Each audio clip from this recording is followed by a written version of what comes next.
মধ্যপ্রাচ্যের উত্তেজনা চরমে পৌঁছেছে। ইরানের ইসলামী বিপ্লব গার্ড IRGC VHF বার্তার মাধ্যমে হুরমুজ প্রণালী দিয়ে জাহাজ চলাচল বন্ধর সতর্কবার্তা পাঠিয়েছে বলে জানিয়েছে ইউরোপীয় ইউনিয়নের মিশন এসপিডিএস। 28 ফেব্রুয়ারি এক সাক্ষাৎকারী মিশনে এক কর্মকর্তার নাম প্রকাশ না করার শর্তে বলেন, বিভিন্ন বাণিজ্যিক সামরিক জাহাজ এ ধরনের বার্তা পাওয়ার কথা জানিয়েছে। তবে তেহরান আনুষ্ঠানিকভাবে এ বিষয়ে কোনো ঘোষণা দেয়নি। হুরমুজ প্রণালী বিশ্বের অন্যতম গুরুত্বপূর্ণ জ্বালানি পরিবহন পথ। উপসাগরীয় প্রধান তেল উৎপাদন দেশগুলো সৌদি আরব, ইরান, ইরাক ও সংযুক্ত আরব আমিরাত এই সৌর জ্বালানি পথ ব্যবহার করে বিপুল পরিমাণে তেল রপ্তানি করে থাকে। বৈশ্বিক জ্বালানি সরবরাহ ব্যবস্থার বড় অংশ এই রুটের উপর নির্ভর করে। ফলে সামান্য ব্যাঘাত আন্তর্জাতিক তেলের বাজারে অস্থিরতা তৈরি করতে পারে বলে বিশ্লেষকদের আশঙ্কা। ইরানের সঙ্গে যুক্তরাষ্ট্র ও ইসরায়েলের চলমান সংঘাতের মধ্যেই এই সতর্কবার্তা নতুন করে উদ্গ্রীব বাড়িয়ে দিয়েছে। দীর্ঘদিন ধরেই তেহরান বলে আসছে, দেশটির বিরুদ্ধে বড় ধরনের সামরিক হামলা হলে প্রতিশোধ হিসেবে তারা হুরমুজ প্রণালী বন্ধ করে দিতে পারে। বাস্তবে রূপ নিতে পারে কিনা তা নিয়ে কূটনৈতিক মহলে জোর আলোচনা চলছে। 28 ফেব্রুয়ারি ইরান সরকার এক বিবৃতিতে একাধিক লক্ষ্যবস্তুতে হামলার কথা নিশ্চিত করেছে বলে দেশটির বার্তা সংস্থা ফাস্ট জানিয়েছে।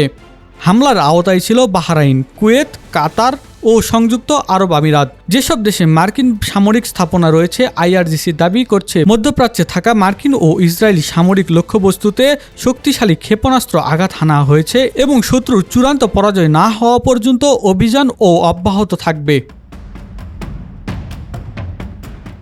বাহরাইন জানিয়েছে, দেশটিতে অবস্থিত মার্কিন নৌবাহিনীর ৫ম নৌবহর সদর দপ্তর লক্ষ্য করে ক্ষেপণাস্ত্র ছোড়া হয়েছে। বাহরাইন সরকার এই ঘটনাকে সার্বভৌমত্ব লঙ্ঘন বলে আখ্যা দিয়েছে। সংযুক্ত আরব আমিরাতের রাজধানী আবুধাবিতে ইরান থেকে ছোড়া একাধিক ক্ষেপণাস্ত্র প্রতিহত করা হয়েছে বলে দেশটির রাষ্ট্রীয় বার্তা সংস্থা জানিয়েছে। সেখানে অন্তত একজন নিহত হয়েছে বলেও খবর পাওয়া গেছে। কুয়েতে একাধিক বিস্ফোরণের শব্দ শোনা গেছে বলে জানিয়েছেন আল জাজিরা আরবি।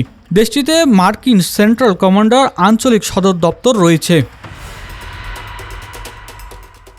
কাতারের প্রতিরক্ষা মন্ত্রণালয় দাবি করছে, পূর্ব নির্ধারিত নিরাপত্তা পরিকল্পনা অনুযায়ী হুমকি শনাক্ত হওয়ার সঙ্গে সঙ্গে ব্যবস্থা নেওয়া হয়েছে এবং দেশটির আকাশসীমায় প্রবেশের আগেই সব ক্ষেপণাস্ত্র প্রতিহত করা হয়েছে। পরিস্থিতির অবনতির প্রেক্ষাপটে কাতার, কুয়েত ও সংযুক্ত আরব আমিরাত সাময়িকভাবে তাদের আকাশসীমা বন্ধ ঘোষণা করেছে। ওমান দীর্ঘদিন ধরেই ইরান ও পশ্চিমা বিশ্বের মধ্যে মধ্যস্থতাকারী ভূমিকা পালন করে আসছে। সম্প্রতি ওমান ও জেনেভায় ইরান ইসরায়েলের মধ্যে যে পরোক্ষ আলোচনা চলছিল, সেখানে মাস্কাট গুরুত্বপূর্ণ ভূমিকা রাখছিল। 27 ফেব্রুয়ারি ওমান পররাষ্ট্রমন্ত্রী শান্তি নাগালের মধ্যে বলে মন্তব্য করেছিলেন, কিন্তু তার কয়েক ঘন্টার ব্যবধানে পাল্টা হামলার মধ্য দিয়ে সেই আলোচনার ভবিষ্যৎ অনিশ্চিত হয়ে পড়েছে। দোহা থেকে আল জাজিরার প্রতিবেদনে জানান, গেল কয়েক ঘন্টায় একাধিক বিস্ফোরণের শব্দ শোনা গেছে, যা বেশিরভাগই সম্ভাব্য প্রতিরক্ষা ব্যবস্থা দিয়ে ক্ষেপণাস্ত্র প্রতিহত করার সময়ের শব্দ। তার মতে, ইরানের দৃষ্টিতে বর্তমান সংঘাতে যুক্তরাষ্ট্র ও ইসরায়েল প্রথম আঘাত হেনেছে। ফলে অঞ্চল জুড়ে তাদের স্থাপনাগুলোতে এখন বৈধ লক্ষ্যবস্তু হিসাবে বিবেচনা হতে পারে। Nahid Hasan, DBN news.